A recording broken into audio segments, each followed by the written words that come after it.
पैगंबर मोहम्मद सल्लल्लाहु अलैहि वसल्लम की शिक्षाओं में सर्वोपरि शिक्षा एकेश्वरवाद यानी ईश्वर को एक और यकता मानना है।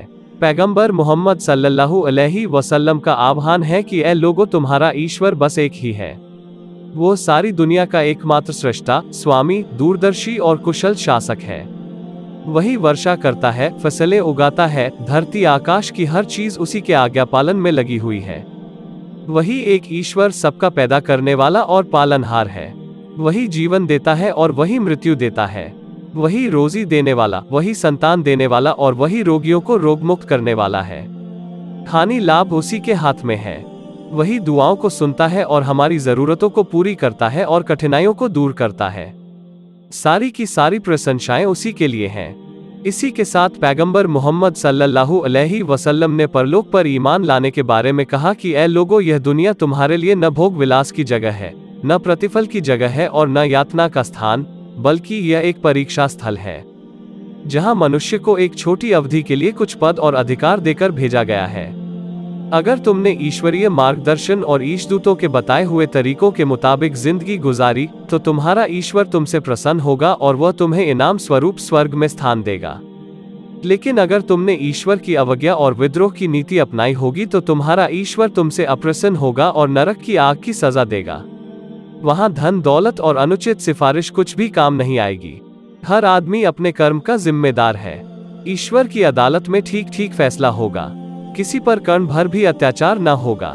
पैगंबर सल्लल्लाहु अलैहि वसल्लम ने दुनिया को सीधे और सच्चे रास्ते की तरफ बुलाया।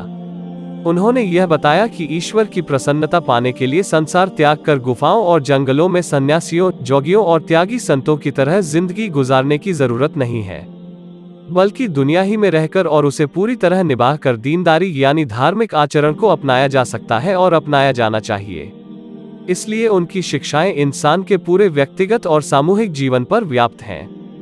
पैगंबर सल्लल्लाहु अलैहि वसल्लम के कुछ कथनों यानी हदीसों का भावार्थ इस प्रकार है। ज़कात अमीरों से वसूल करो और गरीबों में बांट दो। हज मानव समानता और एकता का पाठ है। हर आदमी की जान, माल और इज्जत आदरणीय है। तुम में अच्छा आदमी वो है जो अपने घर वालों के लिए अच्छा हो। पुरुष अपने घर वालों का संरक्षक है, उससे उनके बारे में पूछगछ होगी। अपने घर वालों के साथ अच्छा व्यवहार करो। संतान के लिए सबसे अच्छा उपहार उसकी अच्छी शिक्षा दीक्षा है। जिस घर में अनाथ का पालन पोषण और उसके साथ अच्छा व्यवहार होता है वह बेहतरीन घर है। नाते रिश्तेदारों से संबंध बनाए रखो यानी अपने घर परिवार वालों के साथ प्रेम रखना और यथाशक्ति उनकी सहायता करना। गरीब रिश्तेदारों की मदद करने से दोहरा प्रतिफल यानी अज्र मिलता है। पड़ोसी को सताने वाला और उसकी भूख का ख्याल न रखने वाला मुसलमान नहीं है। सारे मनुष्य ईश्वर का कुटुंब है। ईश्वर को वो आदमी बड़ा ही प्यारा है जो कमजोरों के साथ भलाई से पेश आता है। विधवा, बेसहारा, मुसाफिर, गरीब और मुहताज की मदद करो। यतीम के साथ अच्छा व्यवहार करो। भूखे मुहताज को खाना खिलाओ और मेहमान की इज्जत करो। जो तुम्हारी जरूरत से ज्यादा है उसको मुहताजों में खर्च करो। माल को रोके रखना बुरा है। तुम में बेहतर वो है जो दूसरों को फायदा पहुंचाए। दूसरों के ऐबों को छिपा दो, खुदा तुम्हारे ऐब को छिपाएगा। किसी पर लांछन न लगाओ। घमंड, अहंकार, द्वेष, ईर्ष्या, कंजूसी, लालच, बदगुमानी जैसी बीमारियों से अपने दिल को पाक साफ रखो। यह हजरत मोहम्मद सल्लल्लाहु अलैहि वसल्लम की शिक्षाओं, कुर्बानियों और निरंतर अथक प्रयासों का परिणाम था कि केवल 23 साल की छोटी सी अवधि में इस्लाम पूरे अरब क्षेत्र में छा गया। एक ईश्वर की इबादत और बंदगी होने लगी। अत्याचार और अन्याय का शैतानी राज खत्म हो गया।